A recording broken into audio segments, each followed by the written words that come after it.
Welcome to KnowledgeFinder EDU. Today we've got IceJewlz. We're in the lovely premises, the IceJewlz Hatton Garden. We've got the Ice God himself. We've got Zolly, the brains and the artistic genius behind the whole IceJewlz designs. Everything you see online, all your favorite rappers stuff. It's these man, it's these guys. So welcome guys. How's it going? All right, man. Not too bad. How's business? It's dripping. Everybody's dripping. Business must be good. Yeah, it's good. Yeah, I mean, it could be better. It could be better. I see you shining, B. Yeah. I see you shining. Alright, so we'll get straight into it anyway. Firstly, what people want to know is how did you guys start out? How do you know each other? How did IceJewlz become? It started on the back of a bus. I think I was on the 141 going home. And I remember I was just chatting shit to like my girl at the time, saying, yeah, I'm gonna be a businessman, blah, blah, blah, blah, blah. And she's just like, okay. So why aren't you a businessman now? And I was just like, and I was like 16, 17. And she stuck it on me. And to be fair, I think that was like the start. And I was just like, alright, cool. And then a week later, started off in the market. How did it go from that to jewelry? Jewelry. Yeah. At first I was thinking clothes, but back then money was low and there was no I'm not driving or anything like that. So the good thing about jewelry is you can literally fit £1 million in your backpack, where you have clothes, you need all vehicle, transport and all of that stuff. And I didn't want to rely on people at the time. The logistics is different. Okay. So obviously to get £1 million worth of clothes, you need a warehouse. Yeah. £1 million worth of jewelry, you need a backpack. Yeah. But still, why jewelry? To make jewelry, you need some kind of capital to get the raw materials. So why jewelry? Yeah. It didn't start that. It wasn't like this, man. Hey, no, It was the type of jewelry. Bro, it was not IceJewlz at all. Nothing alike. Wasn't even making our own stuff back then. Literally was just buying it from a local wholesaler, which I managed to find. We were selling stuff that your mum might old women's jewelry, like a little earring, silver earring, stuff like that. Completely different. I see. So how did the relationship between you and Zolly foster? How did that go? This was 4 or 5 years, no more than actually 6 years into it. This is when we started to become more like IceJewlz now. It was more focusing on men's, the kind of hip hop market and stuff like that. And with me, I can think of creative designs, but putting it on a paper is two different things, isn't it? Yeah. So I was just looking out for artists. I was even working with someone else before. And my sister just told me, said there's one guy who can draw at his college, innit? I had a close relationship with my sister, but I didn't really take it serious. But I was just like, fuck it, go on. And then literally from there, innit, it just started chatting. And then through the years, because it was kind of a little contract for 1.5, 2 years. And then after that, when stuff started picking up and going somewhere, we just had a conversation and he left his job as No, it was more than that, because remember, when I was drawing in college, around 17, it was from the first year of college all the way to finishing university and having maybe 2.5 years working. Yeah. That's the space when I was working with Brandon. So that's 6 years after. Nah, it can't be It that was. It was from college to after I was working. So that's college 2 years. Then there's uni another 3 years, and then 2.5 years in my job. So you came as 21? No. 20? What you mean? Quit my job? Yeah. I quit my job. I was 22, bro. I quit my job 22. Alright, so 2 or 4 23, years. maybe even 23. I quit my job. I don't think they care about the deal. Yeah, but So what I'm trying to say is, What we're trying to say is nothing happens overnight. That's what we're trying to say. But put it this way, Brandon, when did you start with the small market? I was 17. 17. I started the same age. 5 years ago, isn't it? Yeah, so I started at 17 working with Brylan. Yeah. So we were both 17 when we started. Not at the same time, obviously. You get me? You get Uncle Brandon and that. Yeah. But you get me? We were both 17 when we started. So 17 till now, I'm 28 now. It's 11 years. Yeah, and I'm 25 now, so it's been 7 years. Fam. People can do that. They're not stupid, man. Forever 21. Yeah, that's it. Yes, I heard that. So Zolly, yourself, so that's been a journey in itself. like they said, I met Zolly in college. So how did that go for you? Did you ever think you would be drawing like jewelry? No. At the beginning, obviously, I was always into art, and I was going down the route of architecture. And then when I finished college, I went to do architecture university. And then when I finished my course at university, I got my degree and I went into practice. I didn't adjust well to the lifestyle. That's what it probably is, really and truly. What do you mean by that? Anyone that's probably over the age of like 25 can understand it. It's like, obviously, you're one person at work, you're one person at home. You have to adjust to where you're at work. Put it this way, I'll dress like this on a weekend. The same way I'm at work. Not a lot of people have that luxury. Obviously, you put on your work clothes, and do you know what I mean? You go to work, then when you're at home, you're a different person. You have to put on a tracksuit or whatever it is. Yeah. So it's like, it's just really adjusting into the corporate lifestyle. It's something I could do, but it was just... It wasn't fulfilling. Yeah, it wasn't fulfilling. There you go. That's a perfect word, actually. I think the main thing you're missing out, I remember you saying is he felt like just a cog in a big machine, where here, he has influence. He can look around and say, that's me, that's me, that's me, that's me, that's me. And I feel for a lot of people as well, actually having influence and being part of the major decisions and growing something, where on the other companies, like he was just part of the tail. Where this, he's part of the eyes. So that's, if you was... would that be some advice you would give them if someone wants to, if you was at a crossroads, go to uni or start your own business? What would you say? It's different for everyone. You went uni as well, but it's different. It's different for everyone. So for instance, there's something that you think you might want when you're a bit younger and you grow out of it. There's something that you think you might want, you might always want that, and you get it, and this is exactly what you want, and you carry on going that way. I would always say for anyone, even if your end result isn't, or what you're doing at the end isn't totally based on what you did in uni, also it's always a good idea to go. First of all, networking, and also just learning. If you live in your parents' house all your life, obviously if you live on campus a bit, you get to learn a bit like living on your own. Even though it's like life on easy, it's still, you get to learn social skills that a lot of people didn't have before they went to uni. Do you know what I mean? So I definitely think it's a nice ease into like real life by playing it on easy mode, so to speak. So I guess like we're from the end, so really what we're doing, we could have done it without uni. But I disagree with that. So even saying what I say, I didn't even finish my degree. I did 3 years. First year was fun. Second 2 years was catching up. But I'd also say like uni, like it's definitely worth it for 2 reasons. Number one, it brings you out your social circle. Like it brings you, because once you go uni, apart from it's like a uni like Leicester, like most of the people there would have a different mindset. I couldn't shot to Leicester, you know. Unless it's Luton. What uni? Yes, shout them out. What's the alumni? But yeah, if you go to like, more like a different uni, especially if they're in a lot of your background there, it just brings you like a different mindset. You meet different people. So even like one of our colleagues here, I met him at uni. So like there's definitely benefits. And the second reason is that it taught me to teach myself.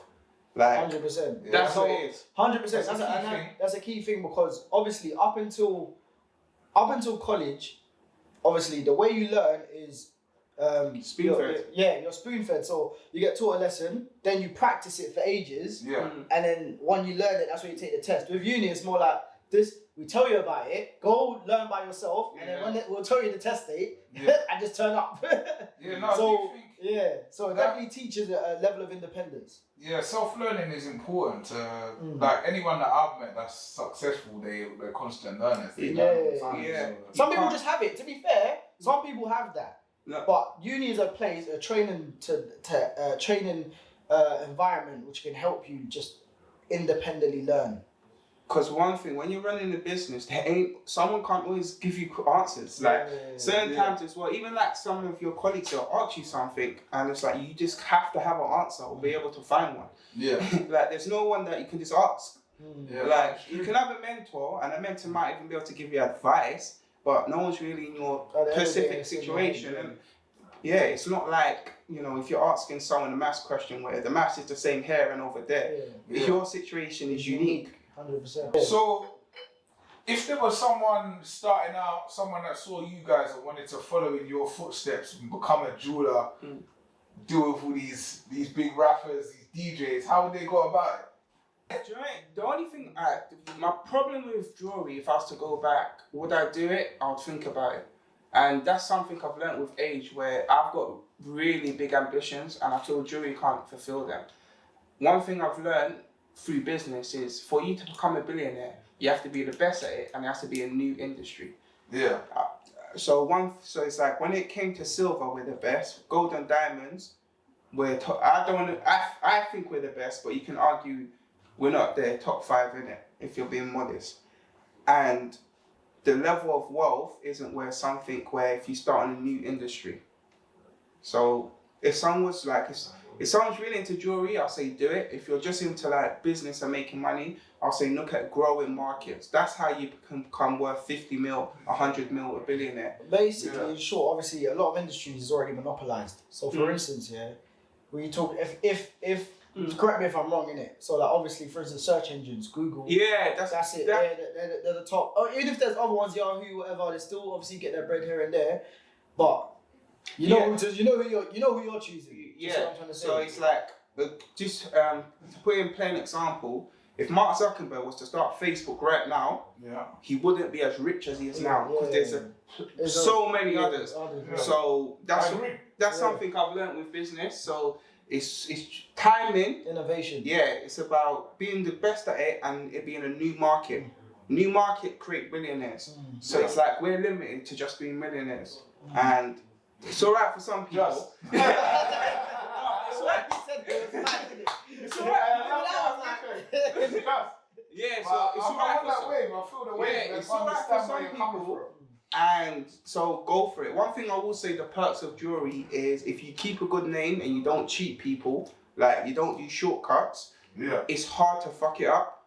Like when other industries go down, like their products can become worthless. Like if you have a sick clothing business, next year your fashion can just be shit. Where with jewelry, if you got $1 million worth of stock, even if the fashion changes, there's already a next jeweler that'll buy it for 700k. That'll buy it, like there's always someone that will, like there's always value to your stock. So you can never really be broke. You can just have a bad season. So that's the perks of it. But on the flip side, you need money for this business. We've had rapid growth in the last 4 or 5 years, and that's once we broke the 100k barrier. After that, it can start snowballing. But us getting that first 100k, and we wasn't like trappers or anything like that. It was, it's just hard because you make money, but then you gotta live and you gotta take that out. And that's literally our story. So it's like if you was to watch our progression, it's literally like flat line, growth, and then it goes like that. What did that for you? What was the moment where it just went? Gold and diamonds. Because first, I'm sure a lot of people know, even like stuff like, where is it, Spiff TV, World Star, you'll see our adverts on there from back in the day, but that was silver. So obviously once we started like selling gold and diamonds, obviously the profit margins are completely different. Do you know what I mean? So as soon as we started doing gold and diamonds, and to be fair, we've only even started spending on ourselves in the last 2 years. Everything was going back. So as soon as you made the profit, it's going back. It's only now slowly starting to spend on ourselves.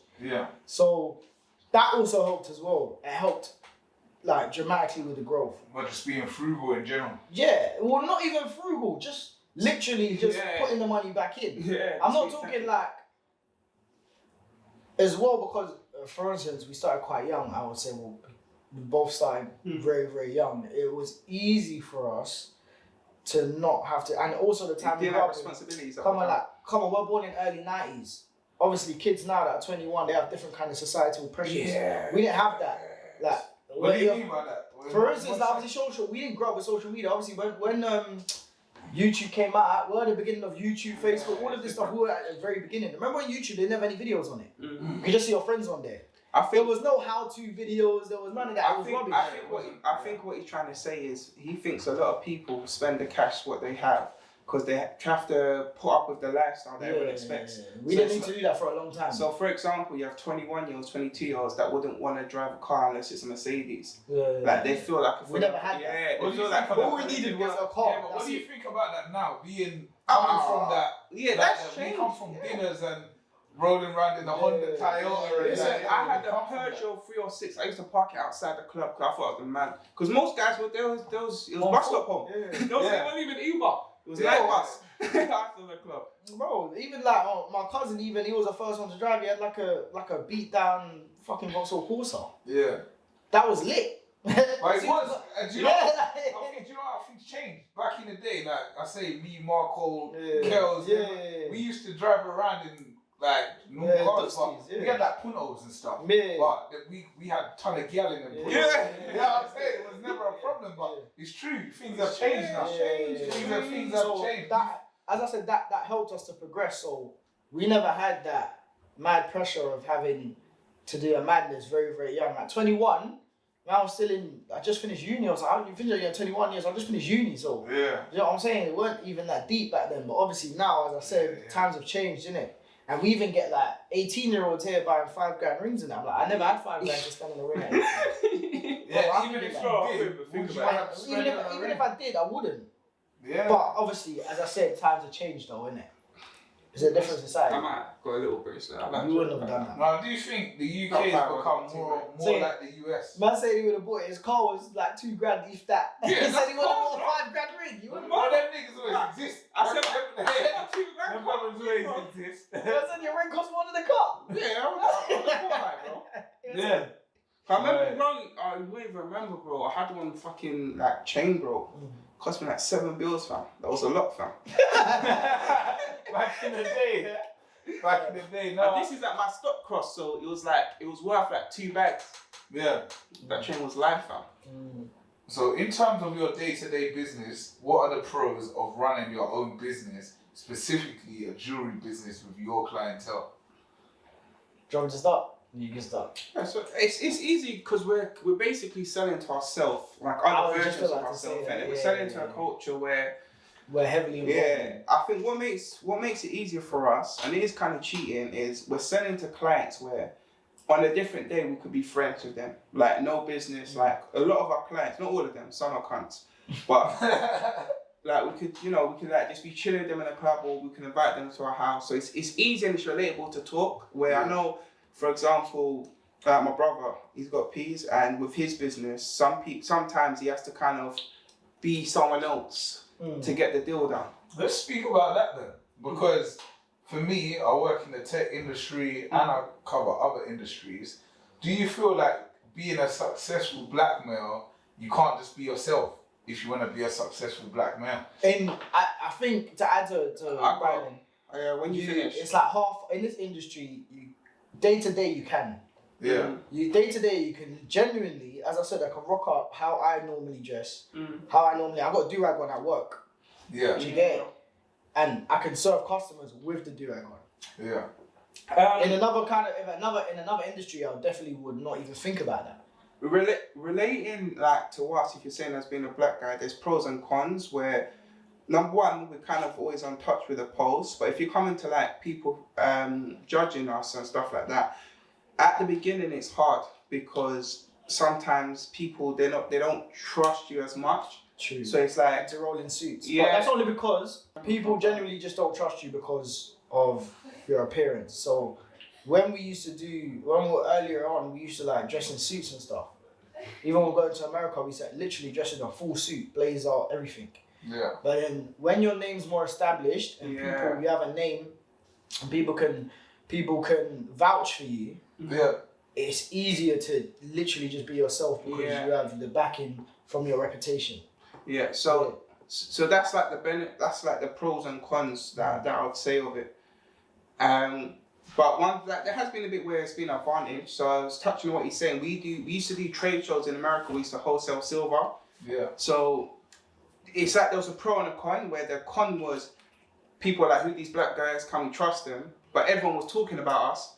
So literally in the whole show, it's like probably about 4,000 jewelers. Yeah. Everyone knew about us. Just because in the show, we was the only black company.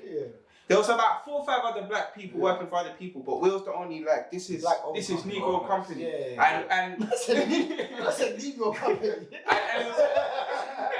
and it was unapologetic. Like when you And went there, to be fair, it the was British it. thing helped Yeah. as well. It was like, well, black British, and obviously we're in Yeah, America. It's but- mad. They didn't even think there was black and people there was subtle things about it. So even over there, it's like it's funny because the people buying off us, they own jewelry shops that sell to black people there. But even when it's like okay, these black people, they're trustworthy because they're British. That's why they're not like these Americans here. And I heard that I've had that a few times where people kind of say, oh, you know, it's because you're Brit, not like that, like a little bit derogatory towards black people. There's been a time I said something, but the other time I do kind of look in the other shoe. Because I remember I had a Korean woman in one shop, a Korean jewelry shop, and I tried to walk in there to sell to her. She just kicked me out. Oh, is it stolen? Blah blah blah blah blah. Chat chat chat chat. And then when I went out, it's only because she saw me chatting to her next shop. She came back and she spoke to me, and then she just like she was honest, just like, oh, you know where I am. It's like this neighborhood. It's not like it's a tough neighborhood. There ain't really black business people here. She just said, I'm not used to it.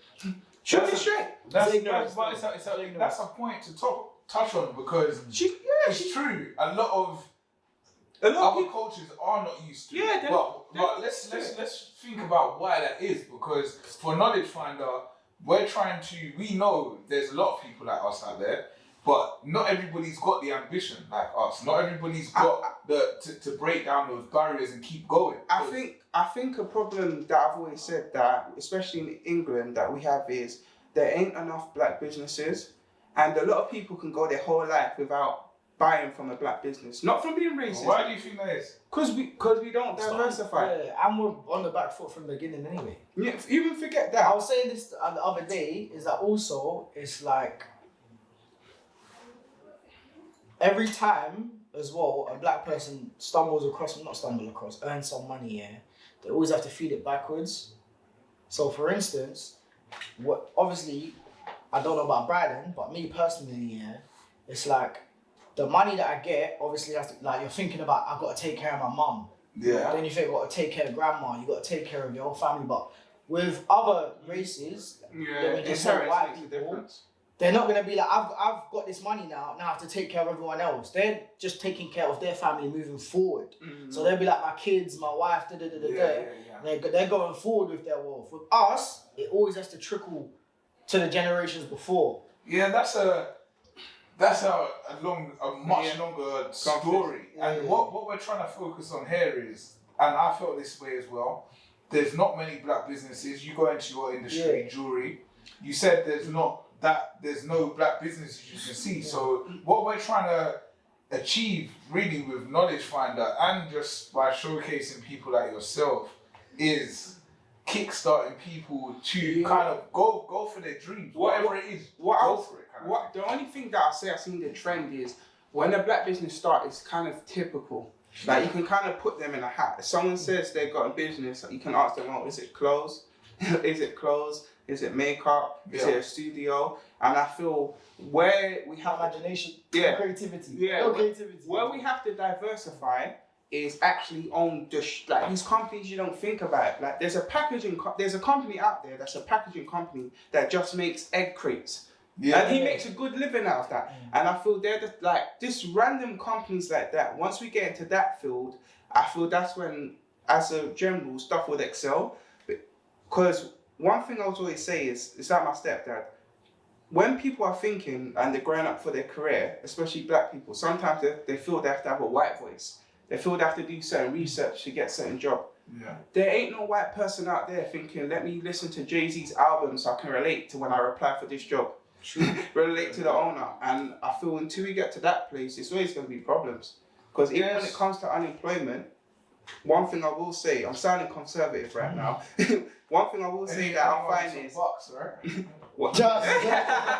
What does Rimsey say? I might vote Tory. Business owner, I might vote Tory. Yeah, it's anyone with some balance and actually understands. No, one thing I will say, when you look at it, I do think race plays a part, but when I look at myself and my company and like how we've grown personally, most of our staff is black. Yeah. That's not just because we wanted black people, but most small companies, when they start, they look within their circle. Yeah. Like literally, most of our team, There's got another guy, Jermaine, I went uni with him. Gio, my little cousin. The people that's been there before, Michael, my best friend's little brother. Yeah. My other guy who was there before, my cousin. So it's like, you look in your circle for like most small businesses, and where I say that relates to us is, if you're a black person with a degree, you only can really apply for big businesses where they're big and corporate, and they have to like apply diverse. Yeah. Where I feel when you're more white, it's more, you can go for the big corporate, but there's more small business that are available to you where you might know that uncle or someone, or you'll be able to relate to them on a day-to-day. Because it's like, as a small business, like the culture of someone is very important to me. Like you can be talented, but if you don't fit in, I don't want you here. Yeah, definitely. I don't think that ever changes. A lot of, like, I work in the big corporate world, and I think a lot of people don't realise, because they're at the lower levels of that corporate ladder, is every major corporation has the same culture. Yeah, just like when you don't go out for drinks, they're like, not even just that. It's to when you reach the heights of the business. There's, for example, somebody very large, like your Tesco's of the world, just working in Tesco stacking shelves. You're never going to be in the rooms of the owners, you know what I'm trying to say, or the shareholders or whatever. And it's the same across banking, finance. If you think of your largest hedge funds, when you get to the director level and ownership level, all those people have relationships. Whether they're family or this guy. Nepotism. They have a, That's what even like obviously, as you're saying, my little cousin works not qualified at all. Yeah, so what I would say is, what is the major perk of running your own business versus working in the corporate world? I would say more not having that split personality for so long. So obviously, when I was in a corporate job, I had to be someone else at work and then change to someone else when I'm at home, or change to someone else when I'm with my friends. Now, it's like I can just be who I am 100% of the time. Especially since now we've built a reputation and we're trustworthy people. So, for instance, if you have to work in a job from like 21 to the end of your working life, which is what, 75? What is it now? What's the time age? 75, 70? It's like, it's going up, innit? Anyway, but I'm saying it's like roughly 6 decades. I can't have a split personality for 6 decades, personally. It's going to affect me. Yeah. So definitely, so it's like, definitely be able to be myself every day and just wear my own clothes every day and wear what I want every day is definitely a big part of like not just financial freedom, but mental freedom as well. How do you feel? Like you mentioned before that when you went to the US, the Jewish guys were bringing you in, the Asian guys were bringing you in, and you were the only black owners. And I felt across the industries that I've worked in, if I'm to give out my CV when I was starting out, I would have to do that. I'm giving it out to businesses that are owned by white people or Jewish people, and it's not no disrespect. Like it is what it is. But it's just like, how comes there's no major black corporations that can pay for like skills that we have, like that? You know what I mean? I think that's. We just start out here though. That's the thing, because you go to Africa. I hate this stereotype. If you go to Africa, you go to a business. There's a lot of black-owned businesses. It's like we're just not. Our foundations are not here. Yeah. That's all it is. Like obviously, you're in a different country, innit, to where your parents are from or to where your ancestry is from. So it's always gonna be like you're playing catch up. So it kind of makes sense that a lot of the businesses are not like culturally tied to you. But for personally, I found in the tech industry, I couldn't find a black business that would pay me enough. Like in comparison to a white major that's what I'm corporation. saying, because like, it's catch up, innit? Like you're playing a catch up game. Like don't get twisted. In 20, 30 years, things are going to be a little bit different. 50, 60 years, people's going to be different. And people will tell you, 20 years before now, it was mad different as well. There was no black business at all. Well, I guess things are going to be different because there's guys like us that are making a change. I feel though, a major disadvantage, once you say the plus and minuses of running your own company. So for example, we used to do trade shows in America and we was the only black company there. So the main problem that we had from the first time is that people like they didn't trust us. They didn't like, oh, is your silver really silver? Is your gold really gold? Like when we ask them for them checks, they're like, oh, you know, like they just like they're longing it off. And I can tell if we wasn't black, we wouldn't have gone through some of the hurdles we had to go through to gain their trust. Yeah. Some of it is racism, and I think another part where it's ignorance, where a lot of them they just never dealt with black people before. Like they like you can go your whole life, not even be a racist, and just not spending on a black-owned business. It's not like we're integral part of society like that. Like we don't own that many companies. But plus we had like the show from being the only black people, like the only black business, and there's like 4,000 jewelers. Everyone was talking about us.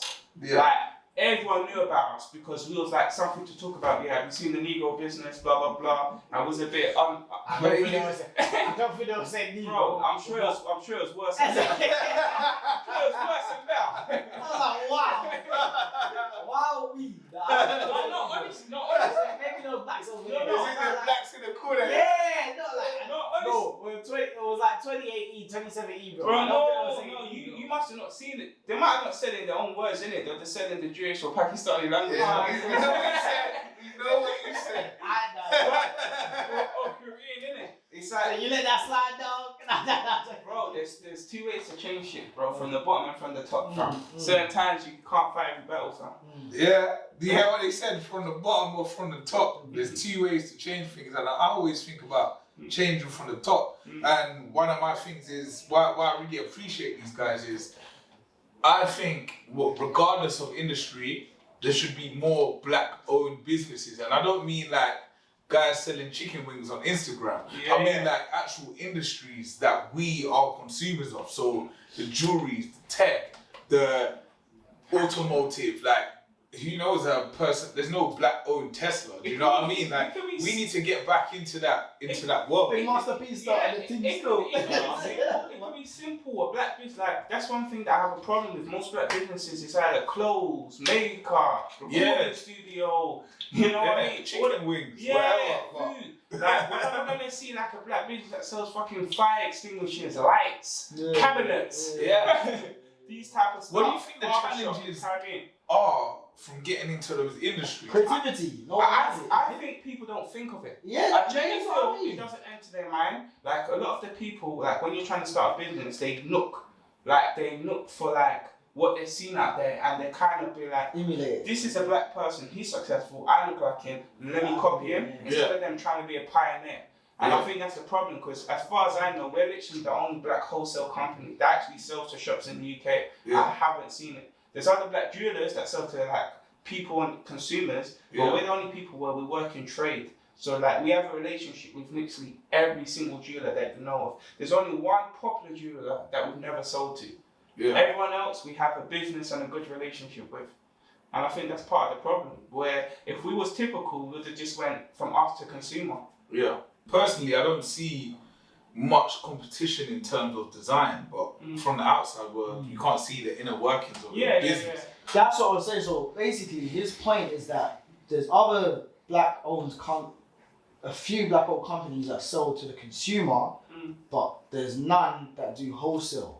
So the reason why we have such a strong relationship within the jewelry industry, especially in London and America, is because we sell to jewelry stores. Yeah. So why are you different? Why are you able to do wholesale and your average Joe can't do wholesale, or it's just are you just more innovative? Business model and innovation and design creativity. So would you wholesale, for example, your custom pendant? Would you make 1,000 of those? We've made custom pendants for reasons obviously we can't disclaim who they are. But we've made custom pendants for other jewelry stores, and they've sold them to their consumers. And they take the credit and stuff. So there you go. That's another angle of business that unless you speak to the people, you wouldn't know. So it's the hidden gems. So so far, what's the most exciting projects you've worked on?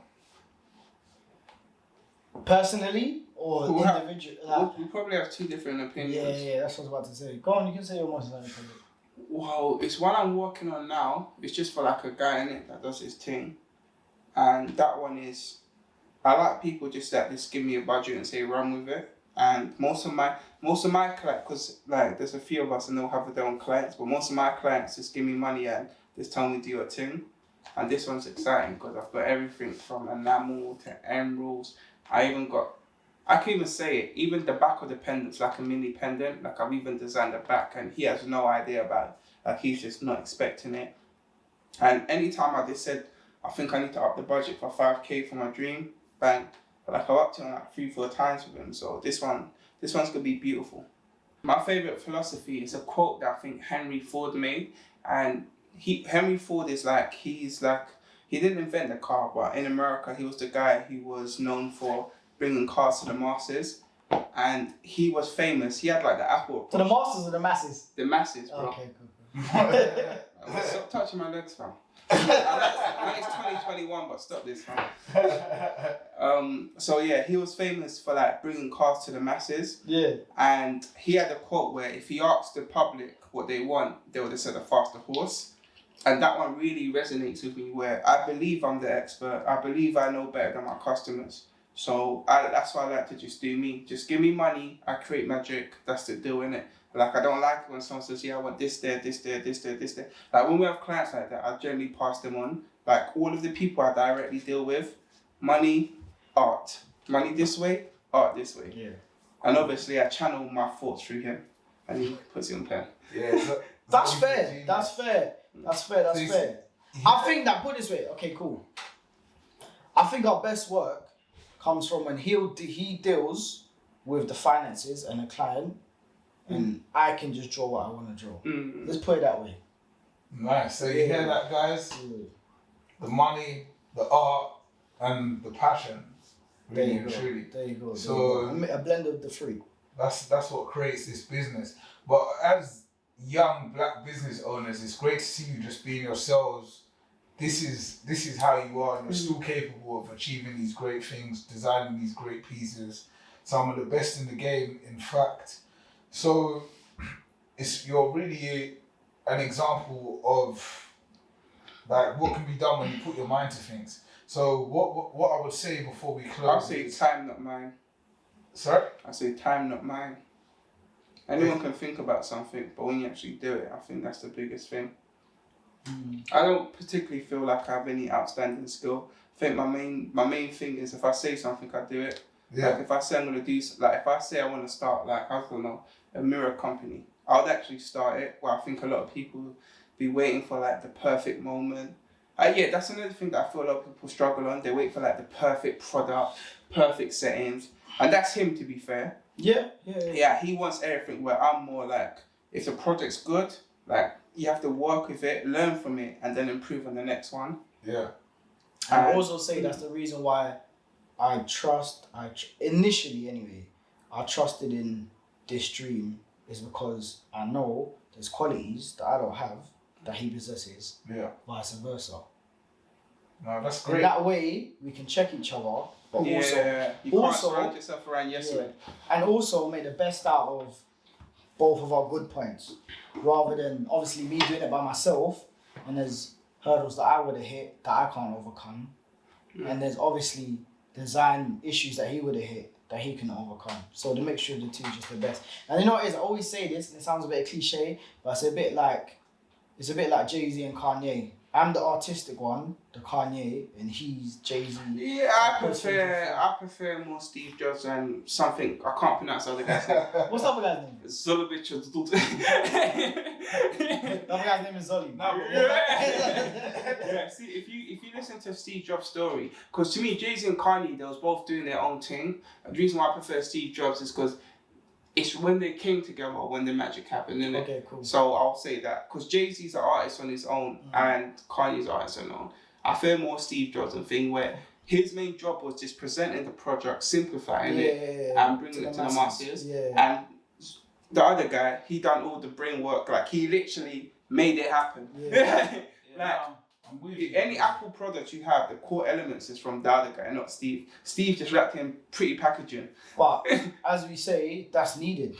Yeah, definitely. You need to wrap the complex package in a simple, digestive, and a simple, easy package that's easy to digest to the masses, so that they can also, relate it to themselves and buy the product.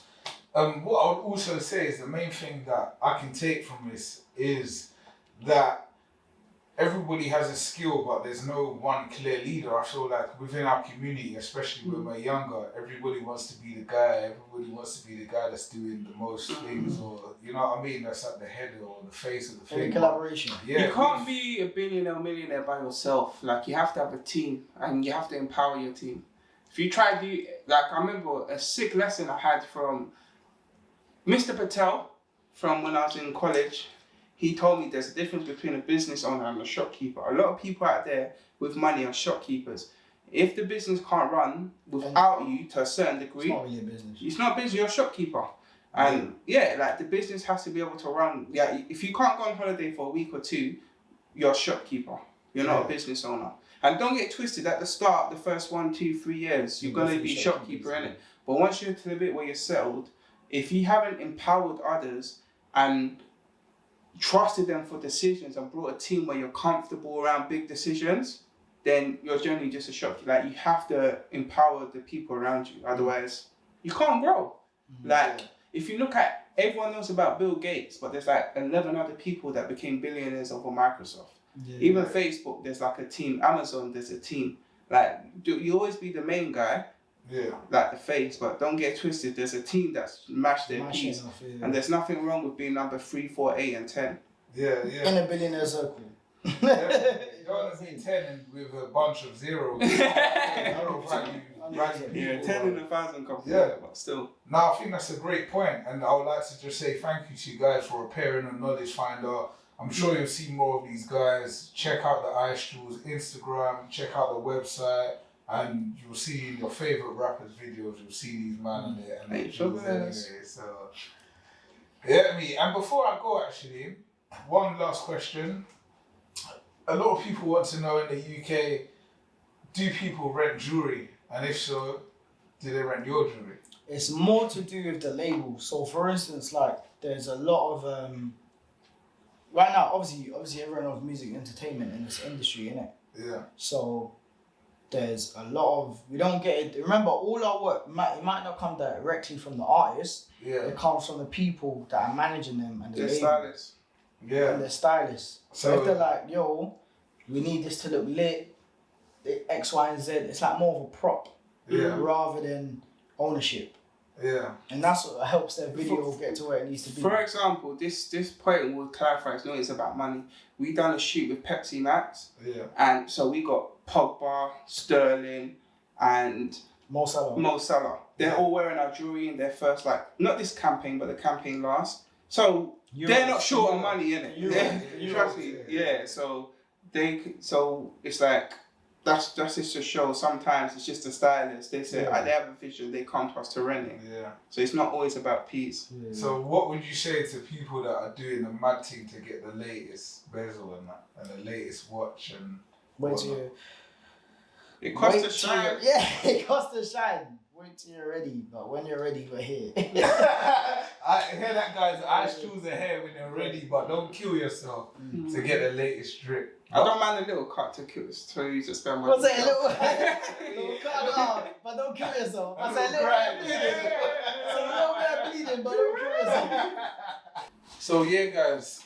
So today we've had Zolly, and we said the Ice God on the show with IceJewlz himself. Anyway, don't kill yourself for the drip, but when you're ready, these men are here. Like I said, you can cut yourself a bit for the drip.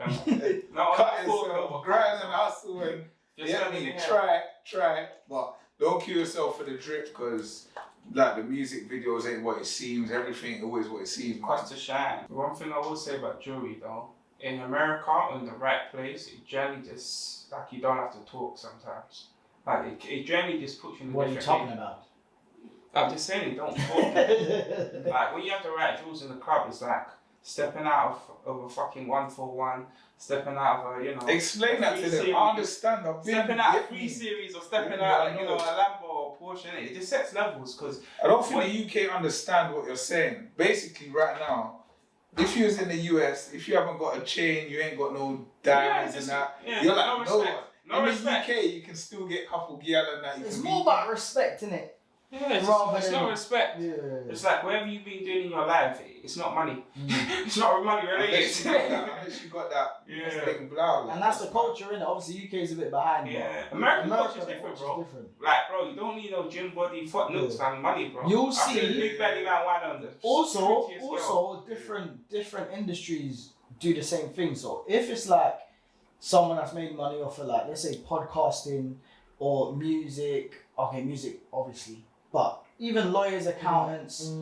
Yeah, what you have makes a difference. Yeah, if you're a lawyer, you're still gonna drip a little bit.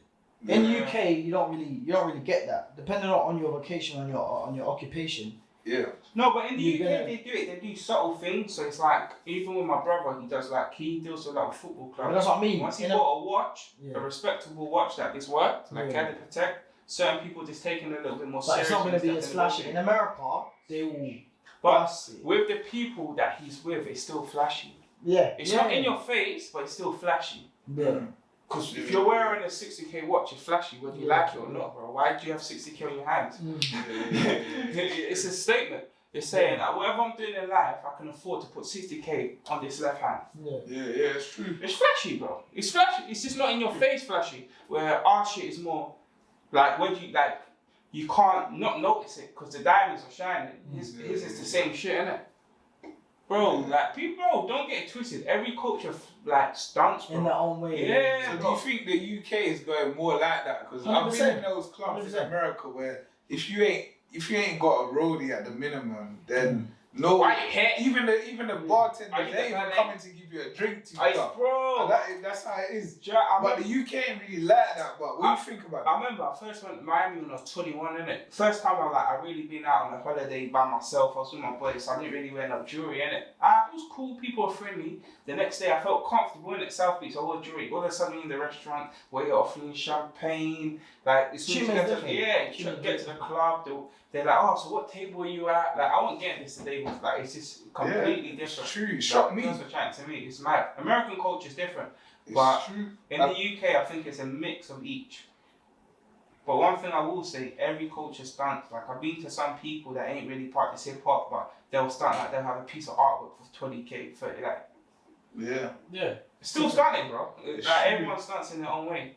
It's true, but I just felt like the outwards display of it's nuts. Like I remember in America, I think I was 21, and then times I was gassed. I went to New York, empty suitcase, shopping, tear, and then I realized, people are only like when I'm going to places to spend dough, it's cool, but I'm still dressed normal, like tracking. So when I'm going into the regular places and like. You don't see me shining really, just like my jacket might be on, some my shit's covered or whatever. I'm getting treated differently. I started to think, this is nuts, bro. This is totally because... Welcome to America, bro. Yeah, I'm saying it's nuts. And nowadays, I feel like the UK is going like that. The more I see the youngers online and on the Insta and stuff, I feel like, boy, like when we was young, you could have a little clean Air Force and get a gal. You had to be a little... clean white Air Force and get a gal.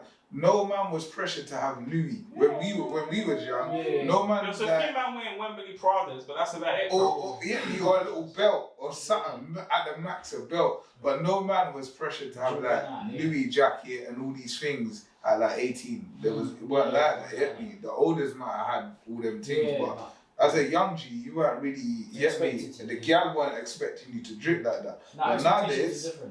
It seems like it's changing. Age of the internet, man, bro. It's true, but anyways, KnowledgeFinder, IceJewlz interview, we're out anyway.